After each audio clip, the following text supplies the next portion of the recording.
so little time and so much to talk about. I think we'd better start. Anytime you're ready. Thank you so much for having me on.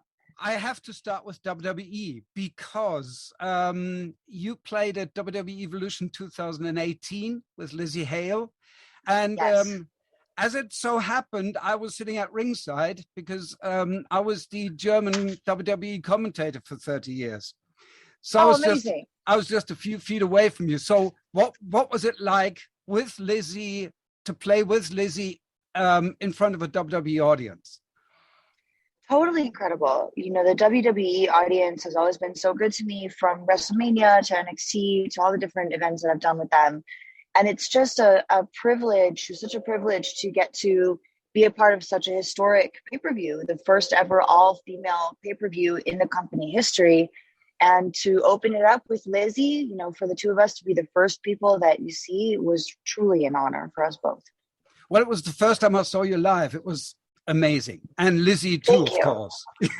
She's incredible. We love Lizzie. Absolutely. I read somewhere that you could imagine becoming a wrestler sometime. Is that true?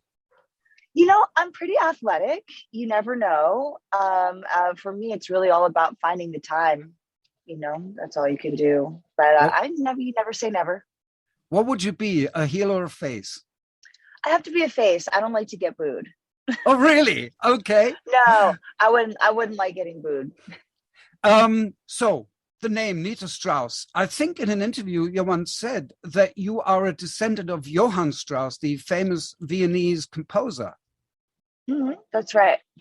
Wow. So how did that influence you? I mean, that is one of the biggest names in classical music.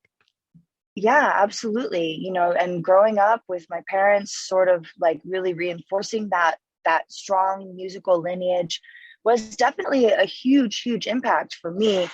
And what's funny is later on in my career, as time went on, you know, people started calling into question saying, well, this and this, you know, the name and wanting documentation and this and that. And, you know, and now as I'm older, maybe, you know, my parents still tell me, yeah, it's 1,000%, you know, it's true. But if these, you know, Strauss historians say, no, it's not true, or maybe it's an illegitimate child or something, either way, I'm just glad that I grew up with that mentality, because I think it pushed me to be better.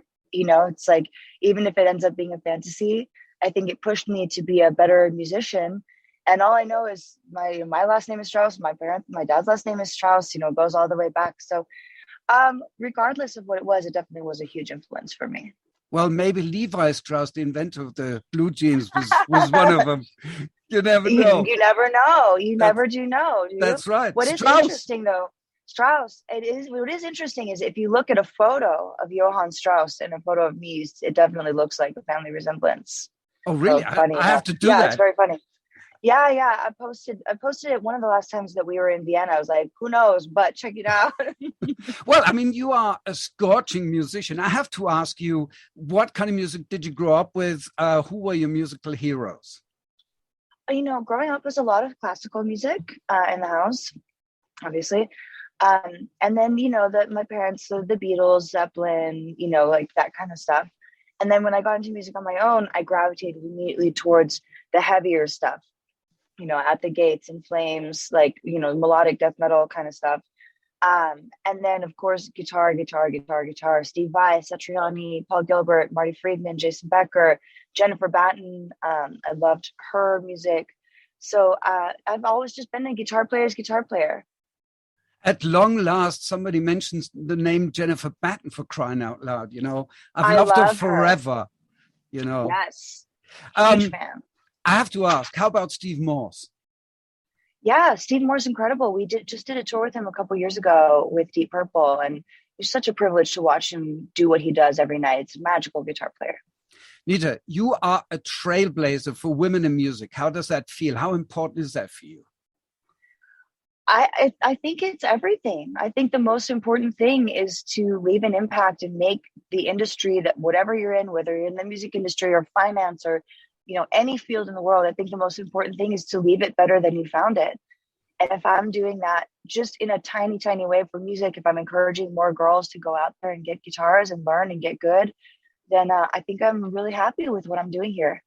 And you are the first female signature artist for Ibanez guitars. Now, being a guitarist myself and playing Ibanez, of course, that sort of hits close to home. Why did you choose Ibanez? And tell us a little bit about the Pulse guitar. Yeah. So all my heroes are Ibanez players. Everybody that I just listed off just about, Bai and Satriani. And, you walk into the Ibanez custom shop and there's just pictures of all my heroes there on the walls. But more importantly than that, when I got my first Ibanez, it was the cheapest Ibanez that they make. It was an RG 120 and, just $150, and I got it just because I wanted to have an Ibanez. And I ended up playing it more than the nice guitars that I had. I had a, SG Special, I had a Parker Fly, I had some nice guitars already. And I was always playing these $200 Ibanez, just the cheapest, because I love the feel of the neck. I love the weight, the balance distribution in the body and the neck. It's just always been the perfect guitar for me. So I became an Ibanez artist in 2008. And then 10 years later, in 2018, I became the first female to have the Signature series, which was a huge, huge honor, of course. But the most important thing, again, is how you continue on that thing. And I kept saying, I wanted to be the first female of many, and now there are two more, Yvette Young and Larry Basilio, and I'm just hopeful that they will catch on and more incredible female guitar players will get that recognition. Now, you play the Pulse guitar, just mentioned it. Was that made to your specifications, and what is special about that guitar that made you play it?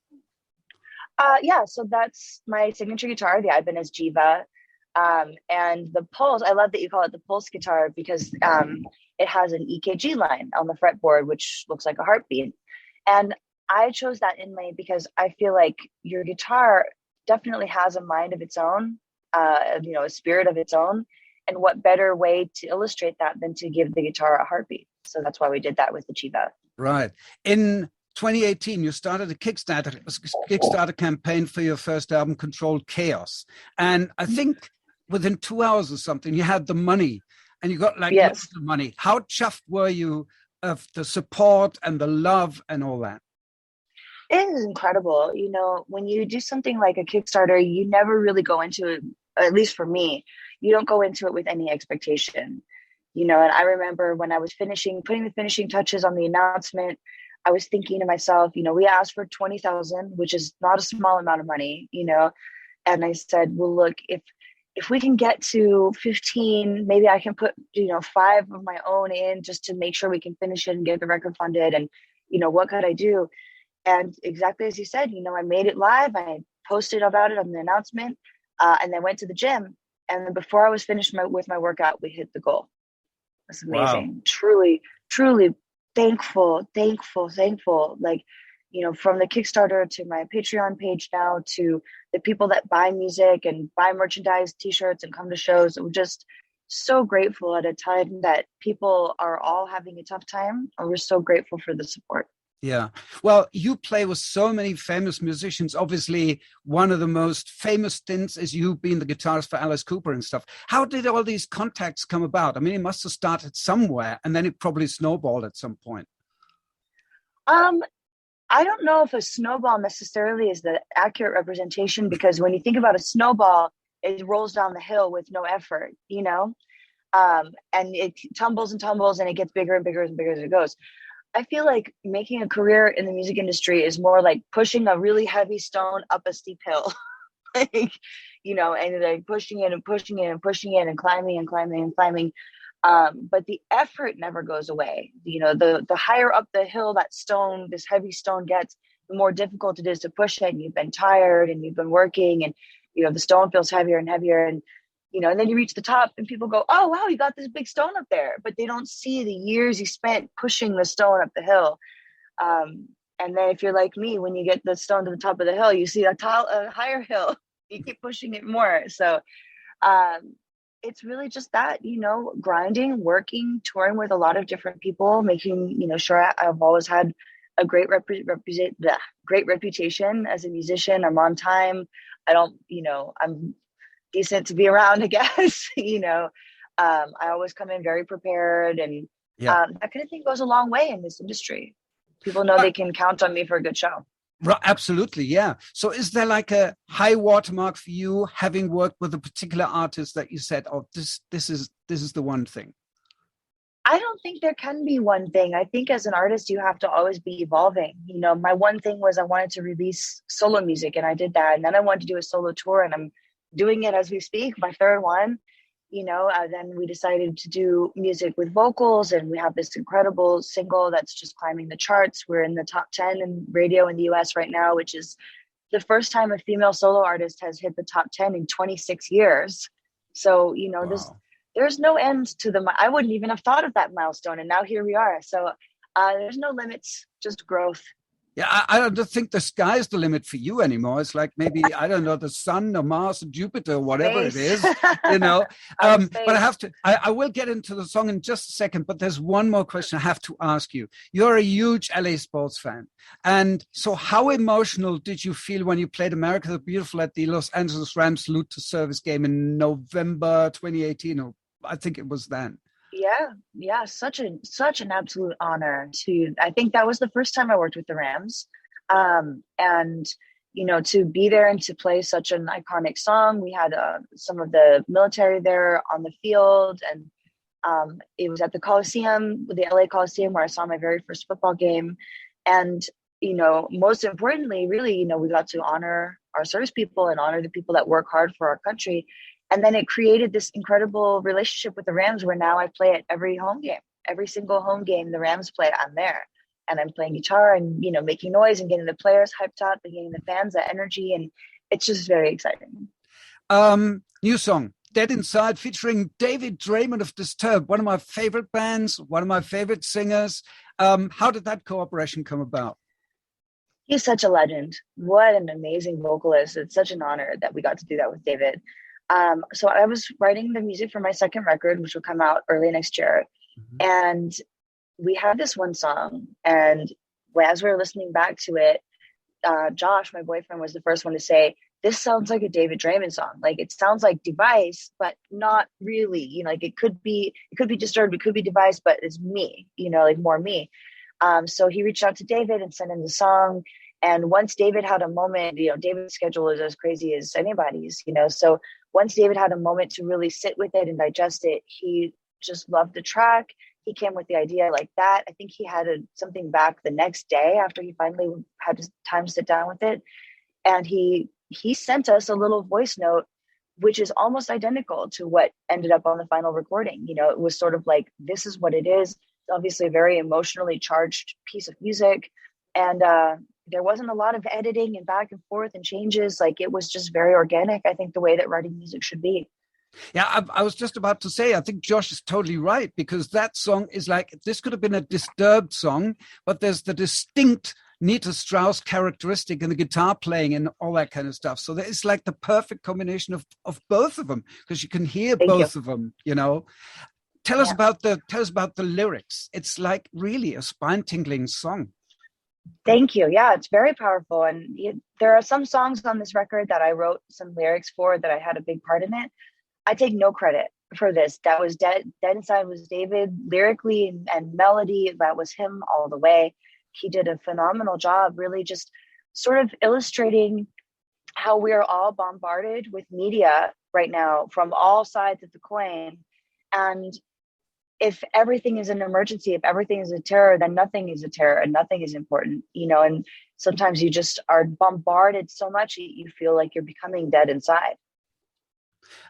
So you already hinted at your second LP. So what's next? What's coming up?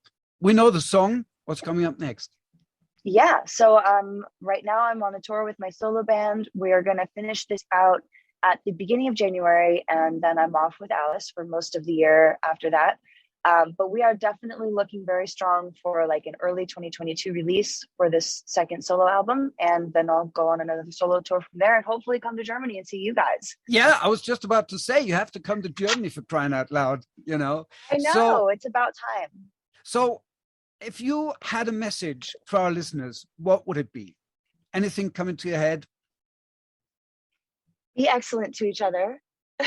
And make sure you check out Dead Inside on all streaming platforms right now. Absolutely. Yeah. Thank you very much, Nita. Thank you so much. It was really a joy talking to you.